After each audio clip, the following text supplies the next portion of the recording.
On commence le régime transitoire des circuits RLC. Tout d'abord, quelques définitions des dipoles linéaires, condensateur et bobine. Donc, le condensateur est constitué de deux armatures, une chargée avec Q et l'autre moins Q, séparées par un isone. Donc la relation entre U et la charge, entre la tension et la charge, U égale Q sur C ou Q égale C fois U. C, c'est la capacité exprimée en farad. Dans la convention récepteur, on écrit I entrant, quand I est entrant dans l'armature de charge Q, on écrit I égale dQ sur dt égale C du sur dt. Si on prend I sortant, ça sera moins, c'est-à-dire convention générateur, ça sera I égale moins C du sur dt. La puissance emmagasinée dans un condensateur, P égale U fois I par définition. Si on suit les calculs, on va trouver que P égale la dérivée de 1,5 Cu carré. La puissance n'est que la dérivée de l'énergie, donc l'énergie emmagasinée, c'est 1,5 Cu carré à retenir. Et puisque E, l'énergie du condensateur, l'énergie électrique, est une grandeur continue, donc la tension aux bornes du condensateur est toujours continue. Un comportement asymptotique du condensateur en régime continu, I égale C du sur dt égale à 0. C'est-à-dire quand U est constante, I égale à 0. Qu'est-ce que ça veut dire I égale à 0? C'est-à-dire qu'il n'y a pas de courant qui passe. Donc c'est comme si le condensateur joue le rôle d'un interrupteur ouvert. Donc en régime continu, le condensateur joue le rôle d'un interrupteur ouvert. On peut regrouper des condensateurs selon les besoins du montage. Ça peut être un filtrage, ça peut être l'augmentation de la capacité. Donc on peut monter en série ou en parallèle des condensateurs. Donc les calculs de la capacité équivalente, c'est l'inverse de la résistance. Donc 1 sur, dans le cas d'un groupement en série, 1 sur C équivalent égale sigma de 1 sur CK, ou 1 sur CI. Et en parallèle, C équivalent, c'est sigma des CI ou CK. C'est-à-dire si on veut augmenter la capacité, donc on met des condensateurs en parallèle. Et puis la bobine, on a la relation tension-courant. On a deux cas, soit on considère la résistance ou non. Si on ne considère pas la résistance, ça sera une bobine idéale. Donc si la bobine est idéale, donc U égale LDI sur dt, donc aussi c'est un dipôle linéaire, on voit que U égale LDI sur dt comme le condensateur, I égale CDU sur dt, donc la liaison où le U et I sont liés par une équation différentielle à coefficient constant, donc c'est un dipôle linéaire. Dans le cas quand on considère la résistance, donc on écrit U égale RI plus LDU sur dt. Pour l'énergie, la puissance, c'est UI toujours, pour la bobine idéale. Donc 1,5 L, c'est la dérivée de 1,5 LI carré. Donc l'énergie emmagasinée quand un courant traverse la bobine, c'est 1,5 LI carré. Et puisque l'énergie est une grandeur continue, l'énergie électrique, donc I est toujours continu dans la bobine. Donc il faut retenir ça, que dans le condensateur, la tension est toujours continue, et dans la bobine, l'intensité I est toujours continue. Un comportement asymptotique en régime continu, U égale LDI sur dt, donc égal à 0, puisque en régime continu I égale à 0, égale à constante. Donc U égale à 0. Qu'est-ce que ça veut dire U égale à 0? C'est-à-dire aux bornes d'un fil. Donc la bobine idéale se comporte en régime continu comme un fil. Maintenant, on commence le circuit RC, vous avez déjà vu en classe de terminale. Donc on va appliquer au début un échelon de tension. Qu'est-ce que c'est qu'un échelon? On peut le voir ici. Là, donc on a une source de tension idéale. On ferme l'interrupteur. Quand on ferme l'interrupteur, on voit, donc on passe directement de 0 à U0 ou de 0 à E. Donc là, c'est un échelon de tension qu'on va appliquer à l'entrée d'un circuit RC. La sortie, c'est la tension U. On va chercher pour étudier le comportement ou la tension U aux bornes de C. On va commencer déjà par les conditions initiales qui vont nous permettre de déterminer la solution ou les constantes de la solution. Donc, initialement, le condensateur est déchargé. Donc, la tension entre ces bornes égale à 0. La même chose lorsqu'on ferme l'interrupteur, puisque U est toujours continu dans un condensateur. U0-, U0-, c'est-à-dire avant de fermer l'interrupteur. U0+, après la fermeture, c'est égal à 0. La même chose pour la charge, parce que c'est proportionnel. U égale Q sur C. Donc maintenant, on va chercher l'équation différentielle que vérifie U. Pour cela, on va appliquer la loi de May ici. Donc E, si on suit ce sens-là, donc E moins U moins RI égale 0. C'est écrit ici. I, c'est CdU sur dt. On remplace, on trouve l'équation. On remplace RC partout. C'est une constante qui caractérise le circuit qui a la dimension d'un temps. Et on écrit l'équation différentielle sous sa forme canonique, une forme générale. On peut dire que ça, c'est un circuit de premier degré, premier ordre, parce que c'est une équation différentielle de premier ordre. C'est une équation différentielle à coefficient constant, donc ça, c'est un circuit linéaire de premier ordre. Comment maintenant résoudre cette équation? Puisque on a une équation différentielle avec un second membre, donc la solution est composée de deux solutions. Une solution U0, c'est la solution de l'équation son second membre, du sur dt plus u sur τ égale à 0, qui est égal à k exponentielle moins t sur τ. Et une solution particulière qui a la même forme que le second membre. Parce que le second membre est une constante, donc up est une constante. On remplace dans l'équation du sur dt, donc dup sur dt égale à 0, parce que up est une constante. Donc up sur τ égale e sur τ, c'est-à-dire que up égale à e. Donc la solution particulière, up égale à e. Maintenant on écrit la solution totale, qui n'est que la solution du régime transitoire, égale k exponentielle moins t sur τ plus e. Et pour déterminer k, on utilise les conditions initiales. Donc U0, on a déjà établi qu'il est égal à 0 parce que le condensateur est initialement déchargé. Donc on remplace, U0 c'est 0, égale K, plus E, donc K égale moins E, et on écrit la solution. Donc cette solution, c'est la solution du régime transitoire. Pour déterminer maintenant I, on dérive, I égale CdU, on dérive l'expression, on trouve ça. Donc, ce régime transitoire, lorsque t tend vers l'infini, U tend vers E, il varie d'une manière exponentielle. Quand t égale à 0, U égale à 0, donc ça varie d'une manière exponentielle.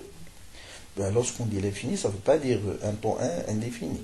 Du point de vue expérimental, c'est de l'ordre de 5 taux. On peut voir dans le schéma. Donc si on fait taux, donc après on va montrer comment déterminer taux du point de vue on va dire graphique. Donc on atteint le régime permanent après 5 taux. On peut vérifier ça par expérience. Donc 5 taux, lorsqu'on dit t tend vers l'infini, c'est quelques taux. Donc comment déterminer taux? On peut déjà voir que U est continu.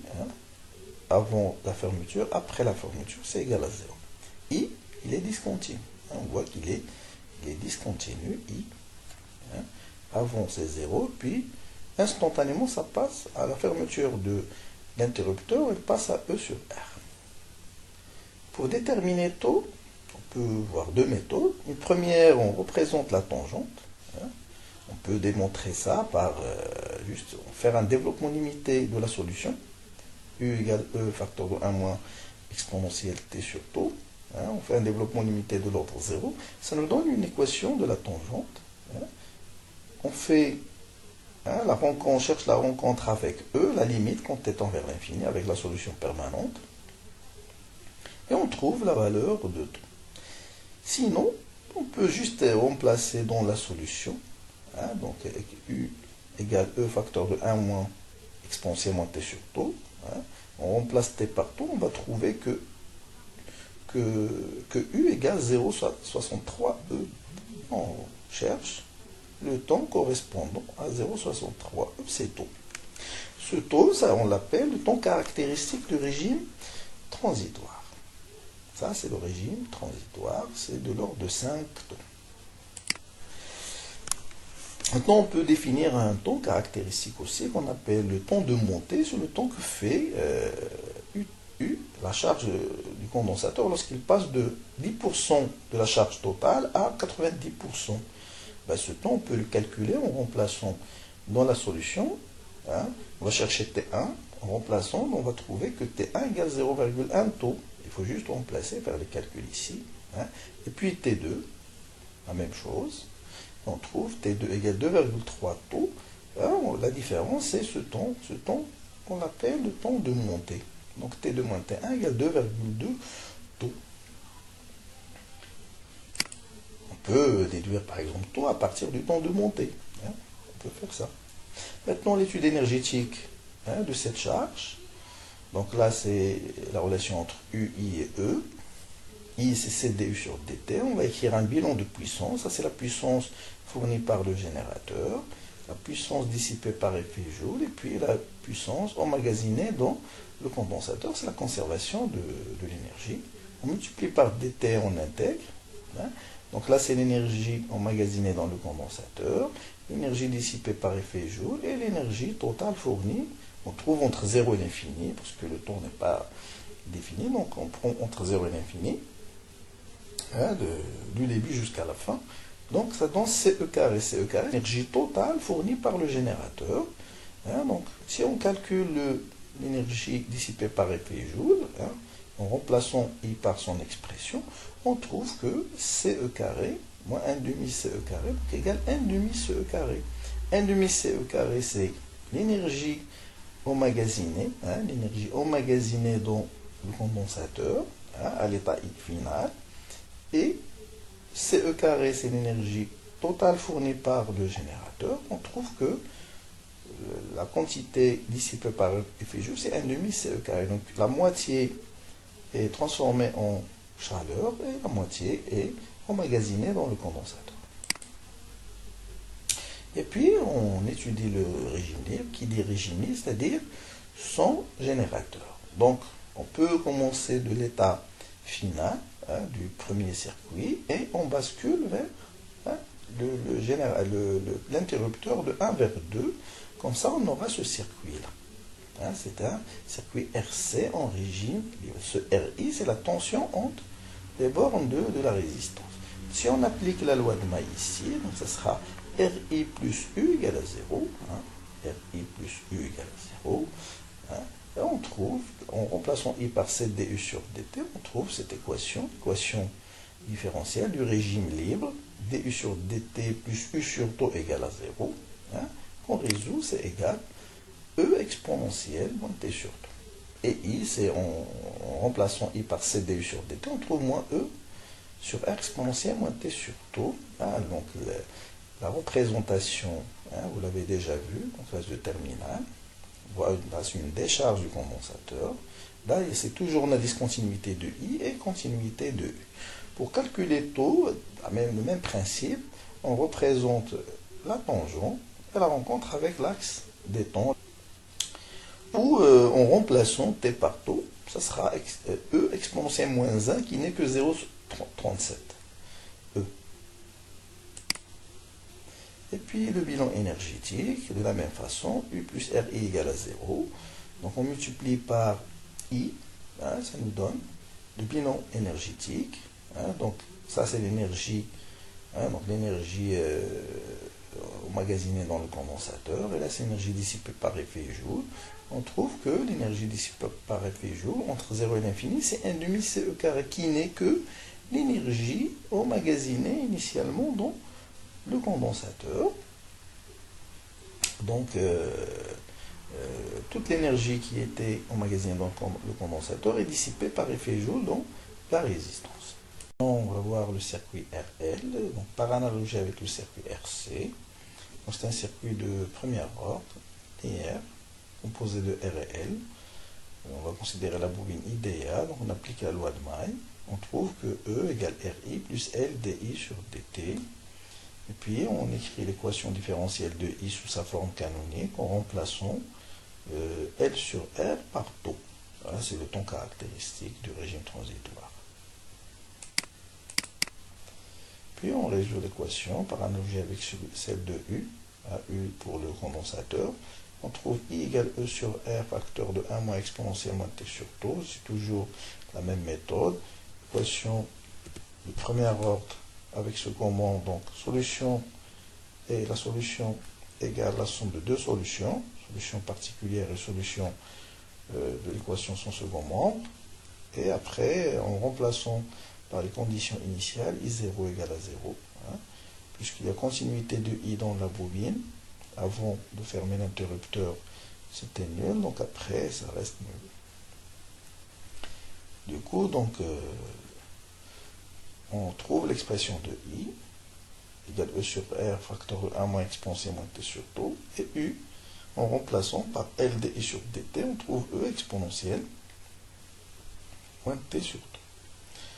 On représente UI, donc I elle est continue, U n'est pas continu, donc caractéristique. On peut le déterminer par la même méthode, soit par la tangente ou 0,63 IM. Donc circuit RLC série, donc on va étudier son régime libre. C'est un circuit linéaire, il est constitué de R, C, L sont des dipôles linéaires. On va l'étudier en régime libre, donc on va charger le condensateur initialement avec E, puis on va fermer l'interrupteur à T égale à 0, et on applique la loi de May pour trouver l'équation différentielle vérifiée par U ou UC. UR plus UL plus UC ou plus U égale à 0. Donc on trouve, en remplaçant I par CDU sur DT, on trouve l'équation différentielle de U, qu'on écrit sous une forme, première forme canonique, forme générale, qu'on a déjà vue en mécanique pour les oscillateurs amortis. Lambda, c'est le coefficient d'amortissement, oméga 0, ce qu'on appelle la pulsation propre. Par exemple, pour le ressort, c'est racine K sur M. Pour le circuit RLC, c'est 1 sur racine LC. Donc après, on voit bien que le second membre est nul, c'est-à-dire c'est le régime libre. Le régime libre, on a toujours le second membre égal à 0. Puis on peut écrire cette équation différentielle sous une autre forme canonique, surtout en régime sinusoïdal forcé. On va utiliser surtout c'est la deuxième, celle-ci. Celle-ci, on l'utilise en régime, c'est-à-dire dans le régime transitoire, et celle-là, on l'utilise dans le régime sinusoïdal forcé. Donc le facteur de qualité qu'on a déjà vu en mécanique, donc il y a une relation, donc Q égale donc une relation avec lambda, donc 2 lambda égale oméga 0 sur Q, donc Q égale oméga 0 sur 2 lambda. Donc on peut exprimer en fonction des constantes du circuit, donc R, L et C. Q c'est 1 sur R racine L sur C. Donc là c'est l'équation différentielle, une deuxième forme, qu'on va résoudre. Pour résoudre, donc on écrit l'équation caractéristique R carré plus 2 lambda R plus oméga 0 égale à 0. L'équation caractéristique, on va résoudre. Donc on calcule en delta prime, puisque là on a 2 lambda, donc on va utiliser delta prime qui est égal à B carré moins AC, c'est-à-dire lambda carré moins oméga 0 carré. Et en factorisant par oméga 0 carré, on peut retrouver le facteur de qualité. Selon les valeurs du facteur de qualité, qui est une constante du circuit, on définit les différents régimes transitoires. Donc, premièrement, delta prime positive. Donc, on aura deux solutions. Ou le facteur de qualité inférieur à 1,2. Donc, on a deux solutions. Moins lambda, plus ou moins racine, racine delta prime, qui est positive. Donc, on peut écrire la solution soit sous forme de A exponentielle R1T plus B exponentielle R2T avec R1, R2 négative. Et sinon, UT va-t-en vers l'infini. Ou une autre forme, exponentielle en factorisant par exponentielle moins lambda t, fois a, petit a, exponentielle racine lambda carré moins oméga 0 carré t, plus b exponentielle, etc. A et b sont déterminés par les conditions initiales U égale à 0 et sa dérivée. Sa dérivée, elle a une relation avec I, parce que I, c'est CdU sur dt.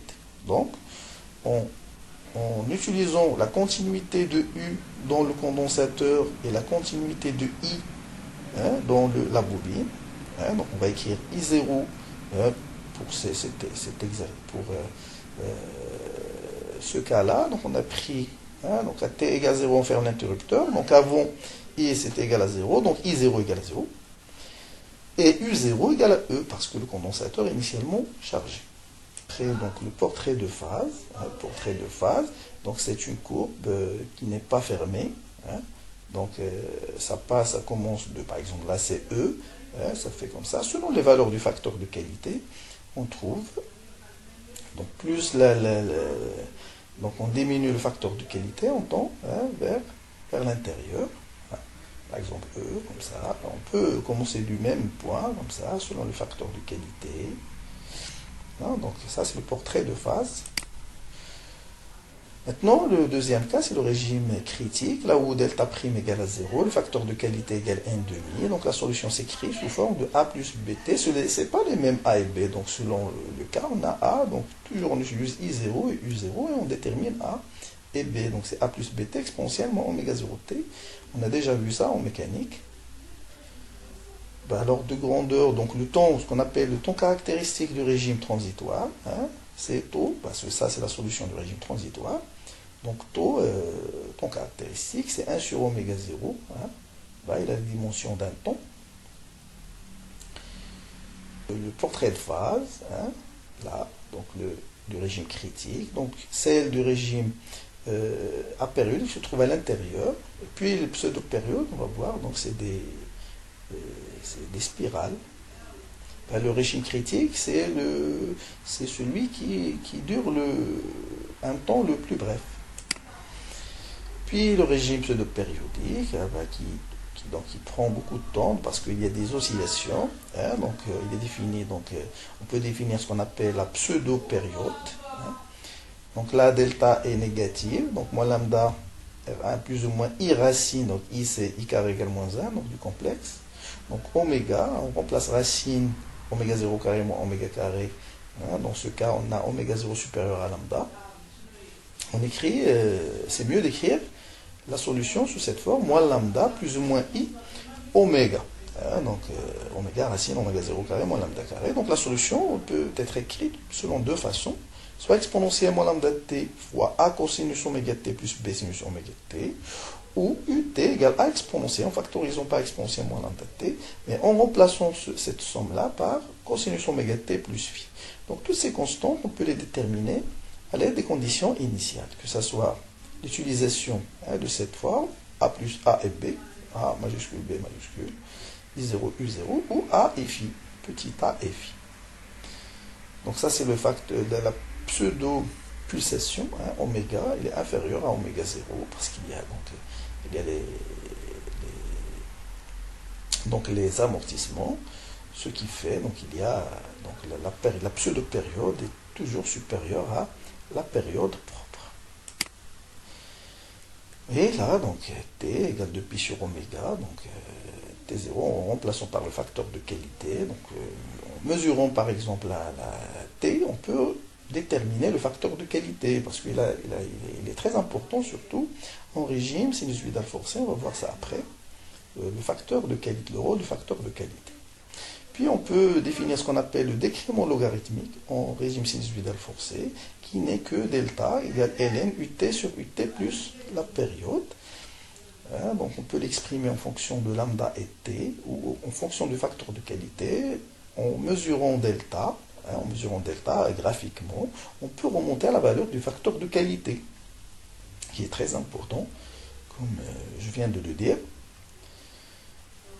Donc après, on peut définir le temps caractéristique du régime pseudo-périodique, donc taux qui est égal à 1 sur lambda, 2q sur oméga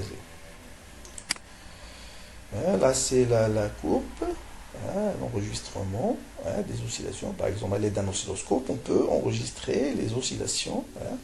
Donc là, c'est ce qu'on appelle une pseudo-période entre ces deux extrêmes. Pour calculer le décrément, par exemple, on prend UT ici.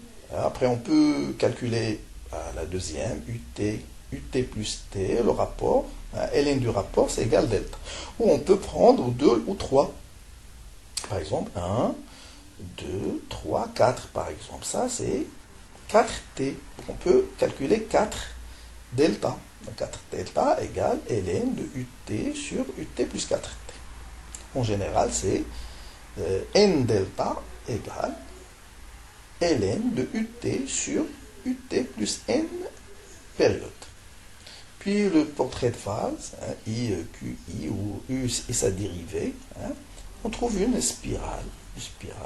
Le nombre de tours augmente avec le facteur de qualité. Plus le facteur de qualité augmente, plus l'amortissement diminue, le lambda diminue, parce que Q c'est oméga 0 sur 2 lambda. Quand Q augmente, lambda diminue, parce que oméga 0 est une constante, dépend de L et C. Et Q varie avec la résistance.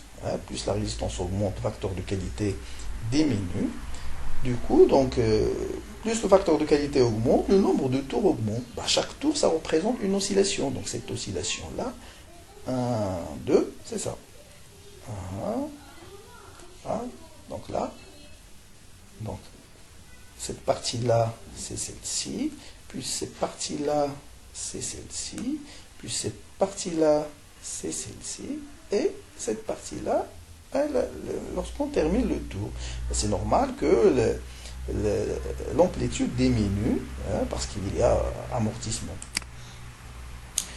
Puis on peut passer à la réponse du circuit RLC à un échelon de tension, comme le circuit RC-RL. On trouve l'équation par application de la loi de May, on trouve l'équation différentielle avec un second membre constant. Donc la solution du régime transitoire, c'est la solution de l'équation, solution générale de l'équation sans second membre, U1, qu'on a déjà vu du régime libre, plus la solution particulière qui est une constante. On remplace ici par la constante, donc la dérivée de la constante égale à 0, la dérivée première égale à 0, il reste la constante égale E. Donc U, la constante, la solution particulière, c'est E. Ça correspond à la solution du régime permanent. La solution du régime permanent. Et cette solution-là, en tout, c'est la solution du régime transitoire. Qu'on peut déterminer son temps caractéristique, selon le régime.